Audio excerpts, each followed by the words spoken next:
Huygens के द्वितीयक तरंगिकाओं के सिद्धांत द्वारा परावर्तन की व्याख्या। तो ये इंपॉर्टेंट टॉपिक डिस्कस करेंगे, परीक्षाओं में अक्सर ये चीज पूछ ली जाती है। तो इसके लिए सर्वप्रथम हम क्या करते हैं, मान लेते हैं हमारे पास एक जेड जेड डैश जो है परावर्तक पृष्ठ है। ये हमारे पास परावर्तक पृष्ठ है और उसके बाद में इस पर एक समतल तरंगाग्र, देखिए ध्यान से समझिए इसको। तो एक समतल तरंगाग्र जो है, मान लेते हैं कि ये हमारे पास एक समतल तरंगाग्र है, कुछ इस तरह से तिरछा आपतित होता है। ठीक है, एक समतल तरंगाग्र है जो इस पृष्ठ पर, किस पृष्ठ पर, समतल तरंगाग्र AB है जो तिरछा आपतित होता है। इसका नाम मैंने दे दिया है AB। ये तिरछा इस पर आपतित होता है। ठीक है, अब उसके बाद में जहां पर ये आपतित हो रहा है, आया कैसे था, अब पीछे की तरफ हम इसको ड्रा कर लेते हैं कि कैसे ये आया था। समतल तरंगाग्र है तो चूंकि आपका ये इस तरह से ऐसे आया होगा। ठीक है, ऐसे ऐसे इस पर आपतित हुआ तो तिरछा।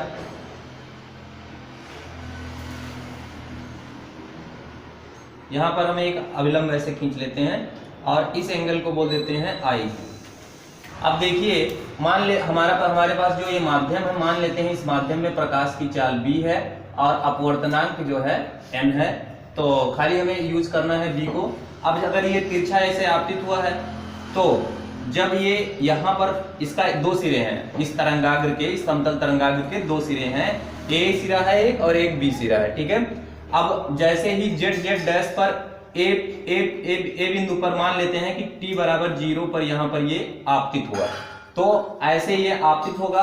आपतित होने के बाद में यहाँ से यहाँ भी t बराबर क्या होगा, 0 होगा, क्योंकि ये एकदम ऐसे सीधी रेखा है। समझ रहे हो ना। अब जैसे ही ये आगे बढ़ेगा, ऐसे आगे बढ़ करके ऐसे ऐसे ये सिरा यहाँ पर पहुंचेगा, तब तक क्या ये रुका रहेगा, नहीं, ये क्या होगा, ये सिरा आपका ऐसे ऐसे इधर चला जाएगा, तभी तो परावर्तित होगा।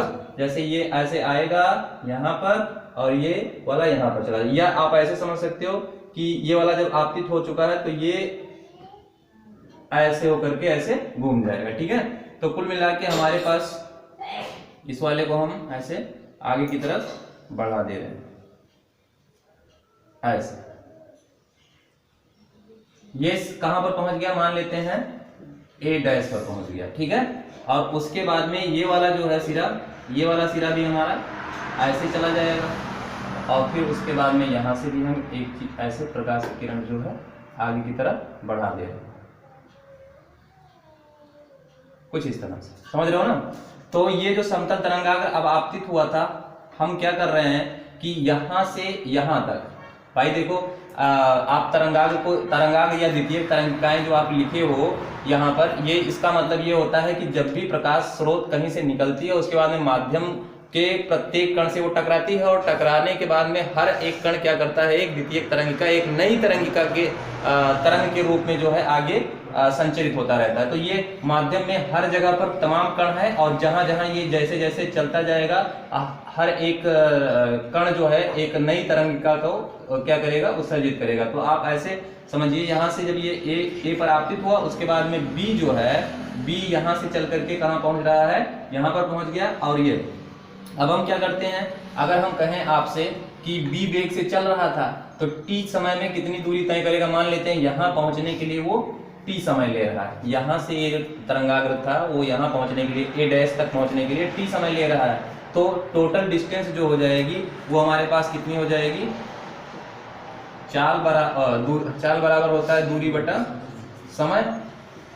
और यहां से अगर हम दूरी निकालेंगे तो दूरी हमको मिल जाएगी चाल गुणे समय, और चाल अपने पास कितना है, B, और समय कितना है, T। तो यानी यहां से यहां तक, यानी जो डिस्टेंस हो जाएगी BA डैश, वो आपका कितना हो जाएगा, BT हो जाएगा। ठीक, और जब ये हम क्या कर रहे हैं कि यहां से जो है एक इस पृष्ठ से जो है इस पर एक स्पर्श रेखा खींच लेते हैं। जैसे देखो, ये अपने पास आया और अब ये कहीं पर यहाँ पर जाएगा, है ना, ये यहाँ कहीं पर इतनी ही दूरी का रहेगा। तो ये ऐसे तो यहां से आप ऐसे खींच लीजिए इस तरह से। यहीं पर आप इसी स्पर्श रेखा, इस पर जो है ऐसे एक स्पर्श रेखा खींच लेते इस तरह से, ठीक है। और इस पॉइंट को आप कह दीजिए B dash, A dash B dash. अब ये जो ए बी अपने पास तरंगाग्र था उसका ये क्या हो जाएगा, ए डैश बी डैश हो जाएगा, परावर्तित तरंगाग्र हो जाएगा। तो अगर हम आपसे कहेंगे कि ए डैश ये वाली डिस्टेंस जैसे बी ए डैश, तो अब की बार आप कह दीजिए ए बी डैश, ठीक, ए बी डैश। ये वाली डिस्टेंस जो है वो इस वाली डिस्टेंस के बराबर होगा, क्योंकि आपका देखिए यहां से जब वो जितने समय में ये सिरा यहां पर पहुंचा वो बीटी डिस्टेंस कवर किया, ठीक है। और ये वाला सिरा रुका नहीं रहेगा, ये वाला सिरा चल करके कहां जाएगा, यहां तक जाएगा। तो ये डिस्टेंस जो हो जाएगी ए बी डैश, है ना। तो ए बी डैश ये भी किसके बराबर होगा, बीटी के बराबर होगा। यानी फाइनली आप कह सकते हो कि बी ए डैश बराबर ए बी डैश बराबर बीटी। समझ रहे हो ना। तो यहां से हमने स्पर्श रेखा इस पर खींचा हुआ है, ये वाला जो है, ये वाला अपना स्पर्श रेखा है इस पर, यानी ये वाला एंगल जो है आपका क्या हो जाएगा 90 डिग्री, और यहाँ पर ये वाला भी एंगल हो जाएगा 90 डिग्री। अब जहां जहां जो आपतन बिंदु था, जैसे अपने पास ये आपतन बिंदु है और ये आपतन बिंदु है, ठीक है। तो दोनों ही स्थितियों में हम एक एक एंगल ड्रा कर लेते हैं। अब इसको हम थोड़ा सा इरेज कर दे रहे हैं इसे। तो ये एंगल आई है, देखो यहाँ पर भी समझने की जरूरत है, क्योंकि मैं डायरेक्टली अगर आपको यहाँ पर बोल दूं कि ये एंगल जो है हमारा आई है तो आपको शायद हो सकता है कम समझ में आए। लेकिन मैं देखो क्या कर रहा हूँ, ये देखिए जब आप अभिलंब खींचेंगे तो पृष्ठ के साथ वो क्या होता है 90 डिग्री का कोण, यानी ये 90 डिग्री हो गया।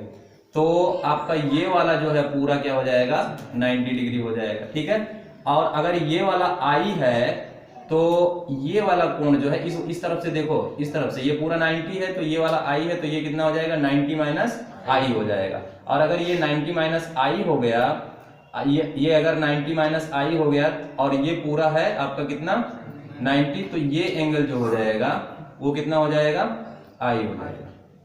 ये एंगल पूरा यहां से यहां तक, ये वाला पूरा एंगल कितना हो जाएगा आई हो जाएगा, ठीक।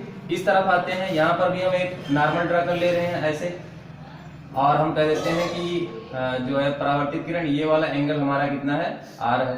तो आप नॉर्मल ड्रा करें, ये वाला चीज 90 हो जाएगा और इधर ये वाला भी 90 हो जाएगा आपका, समझ लो ना।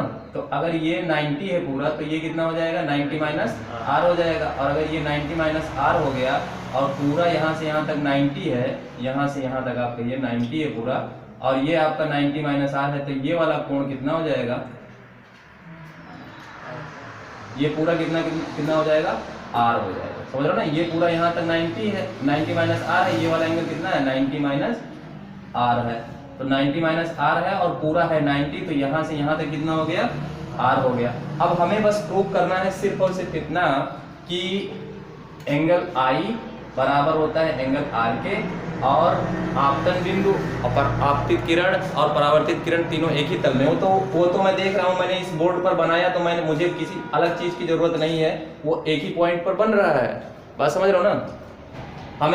हमें ये प्रूव करना है आई एंगल आई बराबर एंगल आर, ठीक है। अब देखिए हम क्या क्या करते हैं। ये चीज है 90 डिग्री, हमें एक सर्वांगसम त्रिभुज बनाना है।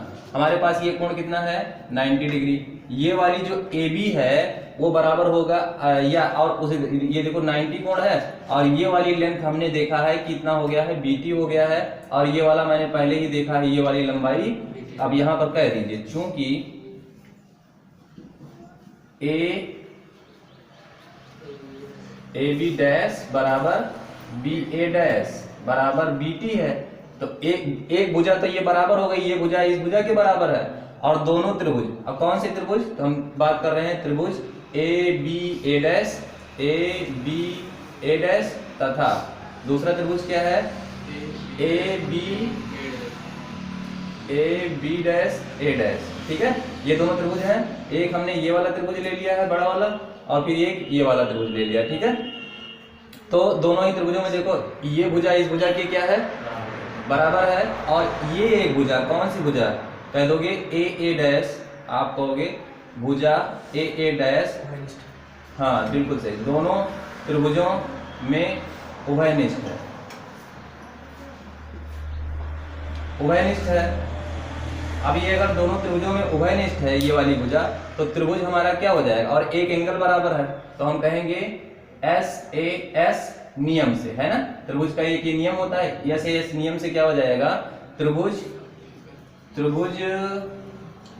ये वाला ए बी ए डैश से, है ना, दो साइड बराबर है भाई, ए साइड इसके बराबर, एक साइड जो है क्या उभयनिष्ठ है, तो ए और एक एंगल अपने पास है, तो इस तरह से ए बी ए डैश तथा A B dash A dash दोनों क्या हो जाएंगे, सर्वांगसम हो जाएंगे, है ना, ऐसे ऐसे नियम से सर्वांगसम होंगे। तो जब ये सर्वांगसम हो जाएंगे, अर्थात आप इनको ऐसे कह सकते हो, लिखो तो ए बी ए डैश सर्वांगसम A B dash A dash. तो ये जब सर्वांगसम हो गया तो बस अब हमारे पास क्या है, कौन सा एंगल भैया, सारे एंगल सारी भुजाएं सब बराबर होंगी, मतलब ए बी बराबर हो जाएगा ए डैश बी डैश के, उसके बाद में ए बी, ये तो ऑलरेडी बराबर था, ये तो दोनों में उभयनिष्ठ था, और उसके बाद में ये वाला कोण यानी एंगल आई, और ये वाला कोण यानी एंगल आर, दोनों बराबर होंगे, अर्थात यहाँ से कह दीजिए एक लाइन में एंगल आई बराबर होगा एंगल आर के। और यही परावर्तन का जो है द्वितीय नियम है, ठीक है, ये द्वितीय नियम हमारा प्रूफ हो गया। और उसके बाद में जो प्रथम नियम है, क्योंकि आपतित किरण है ये और ये परावर्तित किरण है, ठीक है, और उसके बाद में ये अविलंब है, तीनों एक ही तल में है, मतलब मैंने बोर्ड पर बनाया है तो तीनों को बोर्ड पे बना दिया है, तो इस तरह से जब तीनों एक ही तल में है तो ये भी हमारा क्या हो गया, ये प्रथम नियम हो गया, अर्थात परावर्तन के दोनों नियमों प्रूफ होते हैं। इस तरह से हाइजेंस के द्वितीय तनिकाओं के सिद्धांत द्वारा परावर्तन के नियम को सिद्ध किया गया या उसकी व्याख्या की गई, समझ रहे हो ना।